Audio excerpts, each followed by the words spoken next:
Eh bien, il a fallu le massacre d'un millier d'Israéliens innocents pour qu'enfin la majorité de la classe dirigeante, politique et médiatique admette que la France insoumise n'était pas le deuxième parti d'opposition du gouvernement, mais le premier parti de toutes les collaborations en France. Nous l'avait écrit dans notre magazine il y a 3 ans, ça nous avait valu un procès. Et pourtant, le mot était fait parce que je rappelle, à l'époque, ces insoumis avaient défilé main dans la main avec des islamistes au nom de la lutte contre l'islamophobie, ce mot qui, lorsqu'on est accusé, vous tue, comme Samuel Paty il y a 3 ans. On a recommencé la semaine dernière en le mettant en une parce que il n'avait fait qu'empirer. On n'imaginait pas l'horreur qui allait suivre. Et aujourd'hui, le voile s'est levé, mais la France, je pense, a perdu 4 ans.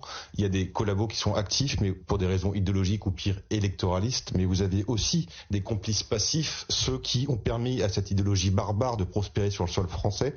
Par exemple, lorsque j'entends le président du Sénat parler de défaite collective cette semaine, j'ai envie de lui répondre que ne soyez pas inclusifs, ne nous englobez pas dans votre lâcheté, vous avez été faible, vous êtes soumis tout seul, et pour rester dans des bonnes grâces, vous avez dénoncé, accusé ceux qui voulaient essayer de vous ouvrir les yeux et ceux qui refusaient ce basculement civilisationnel.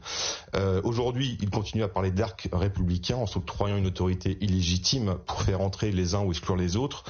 J'aurais juste envie de leur dire qu'on n'a pas besoin de brevets, car on a notre conscience pour nous. Tous ceux qui ont été au pouvoir et qui le sont aujourd'hui sont évidemment coupables. Ils sont coupables depuis des décennies, parce qu'ils ont laissé l'Union européenne financer le Hamas. Ils ont laissé l'Union européenne empiler des jurisprudences pour nous retirer les moyens de résister. Ils ont laissé nos impôts financer des ONG qui importent des clandestins sur notre sol et parmi lesquels se trouvent des terroristes islamistes. Ils ont financé des associations qui empêchent d'exclure nos futurs bourreaux. Ils subventionnent nos destructions à coups de chèques. Malheureusement, on ne prenne plus jamais ça, sauf qu'il n'y a jamais eu d'après Charlie, il n'y a jamais eu d'après Bataclan, il n'y aura jamais malheureusement d'après Dominique Bernard, parce qu'ils sont incapables de freiner la marche de l'horreur, et lorsque nos présidents affirment que nous devons rester debout, c'est le premier à se coucher.